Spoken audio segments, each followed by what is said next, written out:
And he told them a parable to the effect that they ought always to pray and not lose heart.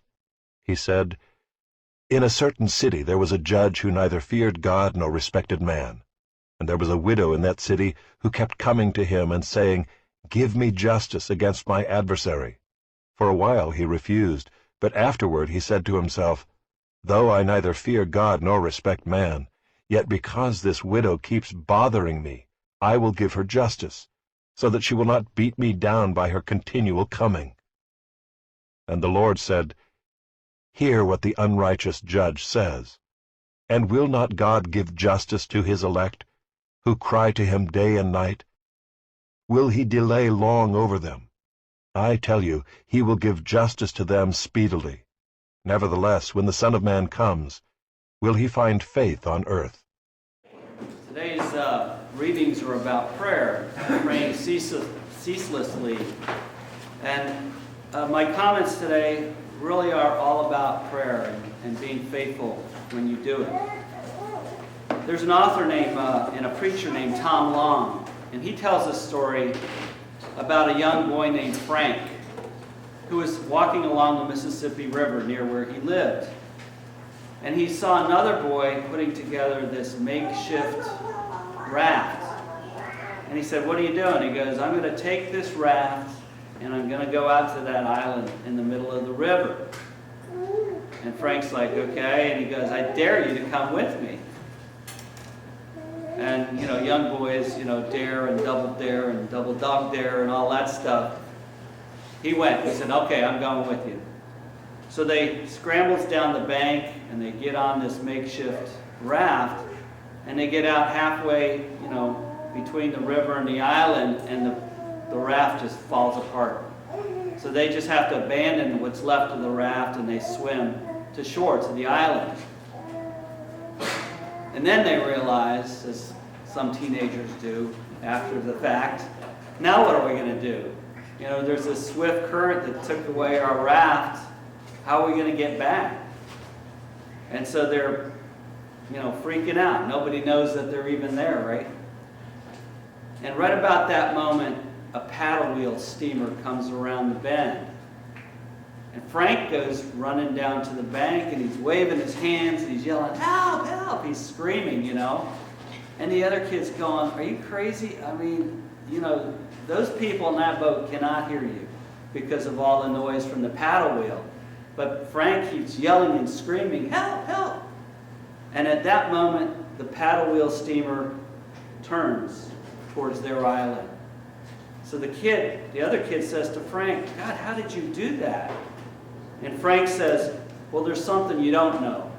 My father is the pilot of that boat."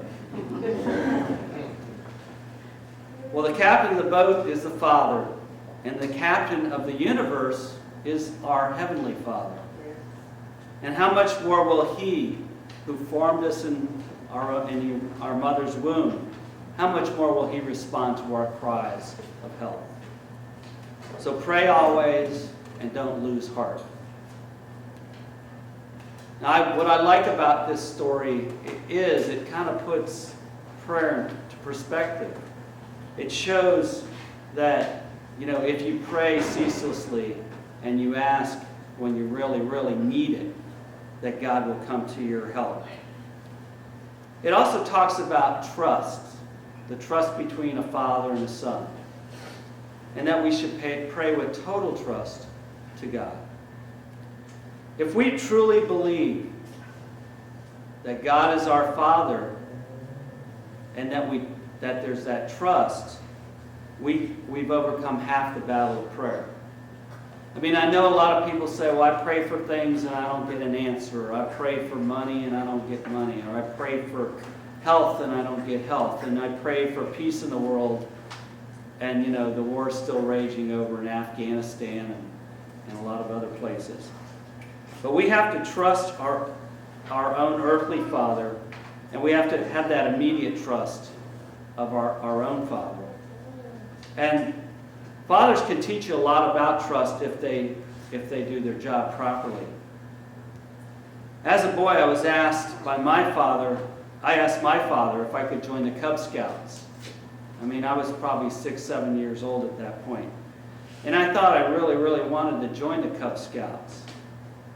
But my father was quick to ask me whether I really wanted to join the Cub Scouts or I just wanted the knife.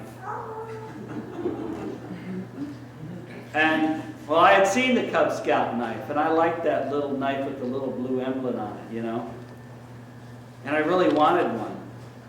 And I figured out in my little boy's brain that if I joined the Cub Scouts, that's how I could get to the knife. But my father obviously saw right through it. So when my father asked me the question, do you want to be in the Cub Scouts or do you want the knife? I answered him truthfully, I really want the knife. And my father bought me that pocket knife. Now, it wasn't a Cub Scouts knife. It didn't have the little blue emblem on the side.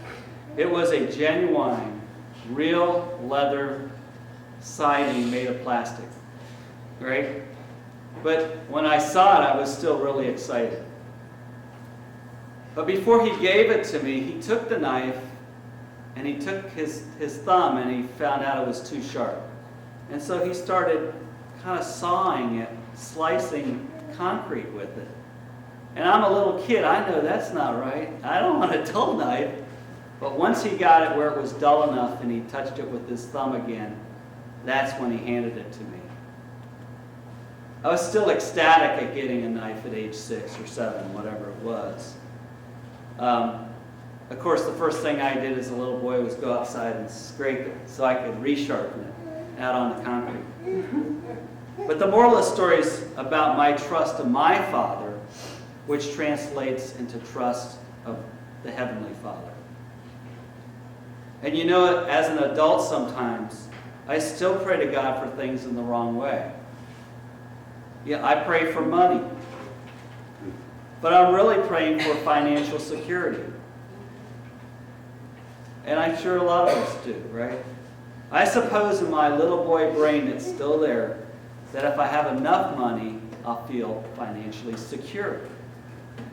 The problem with making more money is you always spend more money, right? I mean, how many people really live within their means? And they still don't feel secure. Instead, what I realized through prayer is that what God really gives me, He gives me plenty of talent to make money. I just have to quit fooling myself and trust in my Heavenly Father that I am financially secure. Part of me is part of what I pray for, and when I pray, is it calms me down. And I find that balance between what I really want, like a knife, a Cub Scout knife, and what I really need, which is just a regular pocket knife. My Heavenly Father helps me to find a way to make a living for my family. But He also finds a way of dulling that edge of the knife so that I'm not just craving more money. So I could just focus on what I need to do instead of what that next thing that I always want. God gives us enough. He leaves us in a safe position. But my instinct, maybe like yours, is always to go outside and get an edge to sharpen that knife. Just like when I was a little boy. Going back to the story, though, of the man in the paddle wheel boat and the boy, prayer is supposed to be as simple as a conversation with a loving Heavenly Father, just like it was for this boy yelling help to his father on the paddle wheel boat. And what if our experience with our Father was a bad relationship? Someone you couldn't trust? I know there's plenty of people out there that have that in the back of their minds. What if our Father was a man that didn't care about God and didn't care about other people? What if our Father was like the bad judge in the reading today? What if you are like the poor widow and you're the one that is asking, but you just don't have any money or standing or power to give what you really want? Then Jesus' parable may lead you to the moral of the story that your only weapon is the one you got to use. And that's to be pesky and to be unrelenting in your prayer, in your seeking of justice. While the moral of the story of the parable is never to give up, that's not truly the heart of what we're talking about here today. Rather, the moral of the parable is really to trust your Heavenly Father and don't lose heart. Pray always without ceasing, but don't lose heart. And don't just use prayer for just to ask, but also use it to reflect on what you really need when you ask. Do you really need the Cub Scout knife, or just do you want a knife? And then reflect on what God actually gives you. It's what any good father would offer to a young person. And I guess finally, resist sharpening that knife. Use that gift that God gave you, the one that the Heavenly Father gives you, as it's intended.